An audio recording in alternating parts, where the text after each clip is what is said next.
Howdy, all you collector car fans out there. This is once again Jason, the owner and founder of Southern Bush Motorsports.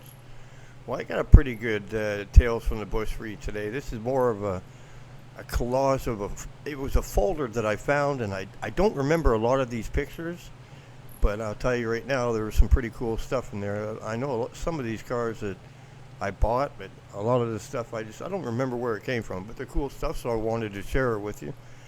Don't forget in the description there that I've got a link for a super thanks, which really helps out a lot. Contributing to the channel helps out keep me going. And also there's a Patreon page there. You know, I'd love to be able to stop going out that door every day and continue with this Tales from the Bush, because I literally have hundreds of thousands of pictures, and I'd love to be able to continue my dream with my book that I wrote, Tales from the Bush, and be able to get it out to everybody. And any contribution you can make would really help out. So a lot of these cars, like that 69 Charger just sitting there like that, was a beautiful car. I can't remember. I remember the car, but I can't remember how I took these pictures. Some of these cars you're going to see are cars that were cars that were found in barns, and you're going to see a lot of cars that were found in restoration shops and all over the place. You know, that was a bit of a rough car right there, but it was pretty complete. Why does that steering wheel look weird? That can't be from the interior of that car. Well, like I said, I haven't seen these pictures in 15, 20 years. There's a 68 Charger. It looks like it's an RT car. And, boy, that thing's a little rough. That's of an old Charger there, too. It's a blue one. I can't remember where that one was from. Oh, that's a good, it looks like a 383. Looks like a Charger. Can't be quite sure. There was a nice Charger that I had sitting right there that I remember finding that car on a guy's property. He had a whole bunch of cars. Small restoration shop. This was another one of the cars that he had out there. I think that was a 70 Charger. Just stuff all over the place. Now we're getting into when I was out in the bush. I don't think that might have been like a 72 Barracuda. You know, I get a lot of comments about people, you know, where are these cars? Well, I didn't spend all this time and all this money and all this time away from home to just tell everybody where the cars are. And, you know, you're talking about this is quite a long time ago. I doubt these cars were even still there. They're probably still there, but, you know, sending me messages and asking me where the car is not really going to help much, because I don't remember. That's a 71 Cuda convertible. I don't remember if there was anything special about that car, but it was, you know, it was what it was. It was a Cuda convertible. I don't think it was a Barracuda convertible. I'm pretty sure it was a 71 Cuda convertible. Could have been anything. The back end of a 68 Charger, but look at how solid that car is. Quarters are good. The rear window's good. One of the biggest points about this video is that these cars are still out there. There's no question these cars are still out there. They're buried. They're tucked in people's garages. They're tucked everywhere, but they're still out there, and it's worth, you know, adventuring out. But if I was to tell somebody how I found cars the most was, don't look for that 69 Charger that's parked in somebody's front yard, because they're doing that just so you will stop and talk to them, just so they can say, no, it's not for sale. These cars are people stuck these cars way back behind a barn, way back behind a building, and that's where you got to look. If you're diehard and you're going to go look for cars, that's my advice to you, is just drive around. Go to a rural area in your area, you know, pick it a Sunday or whatever, go with your kid, go by yourself, pack a lunch, get your binoculars, have a map, and be able to mark where you're at.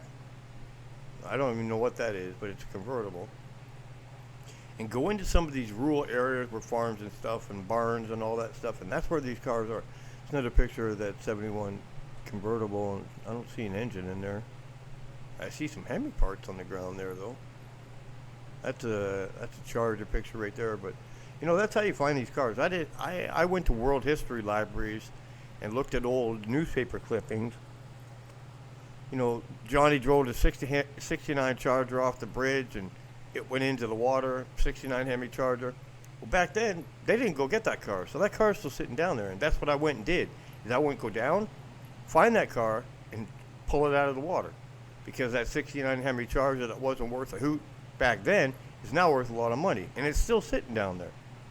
So these cars are definitely still out there, and yes, it's worth going out there and hunting, and that just You know, build yourself a Sunday, one Sunday a month or something, and devote yourself, pack a lunch, get your map, get your binoculars, have a little bit of money with you, and go look, because these cars are still out there. I don't care that it's 2024.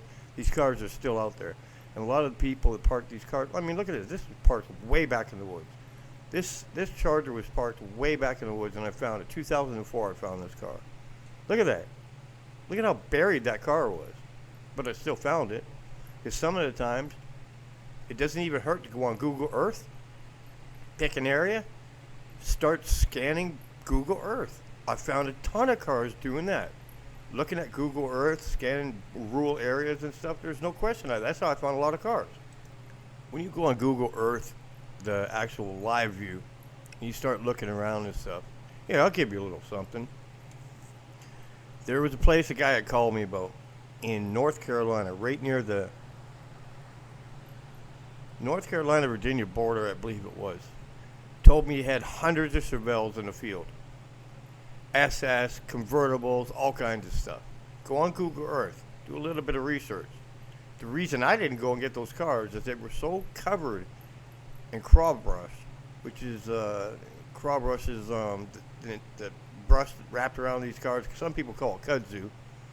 But they had thorns on that were super poisonous, and I got tired of getting stung by this stuff. But the biggest problem with that area was it was covered with rattlesnakes. And he told me there's rattlesnakes everywhere. He's never even gone out to that field in 20 years.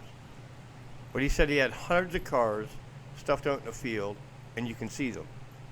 When I went on Google Earth at that time, I found them clear as day. North Carolina, Virginia border, it was near a main highway. Just go look.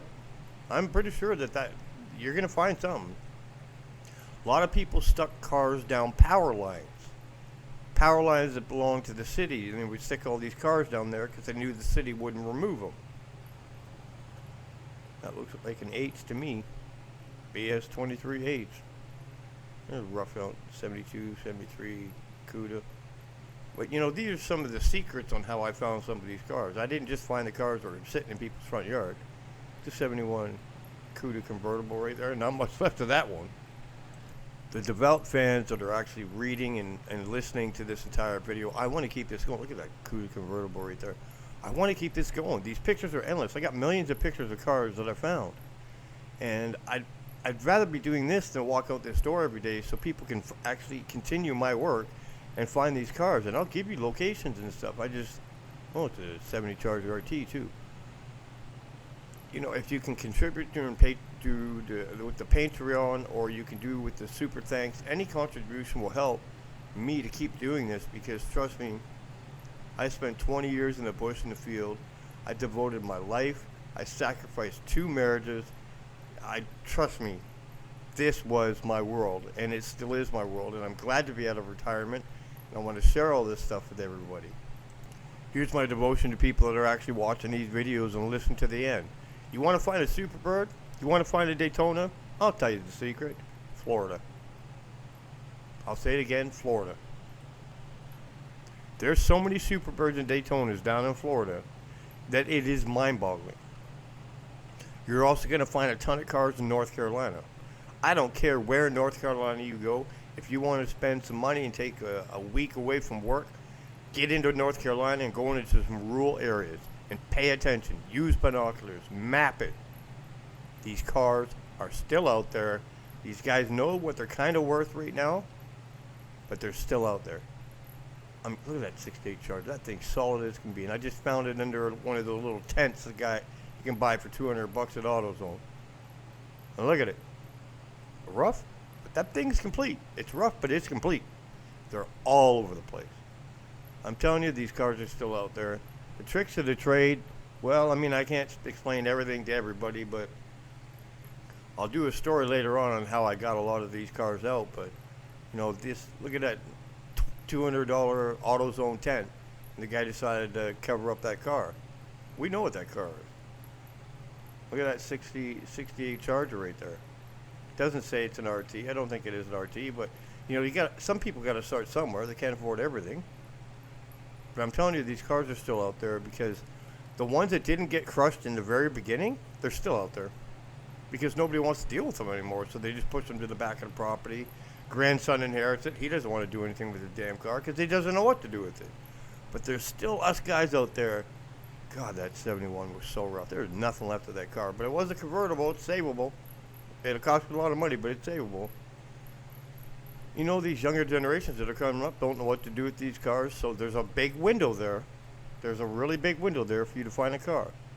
Thanks for coming by Southern Bush Motorsports and checking out Tales from the Bush, and don't forget to look at the Patreon page.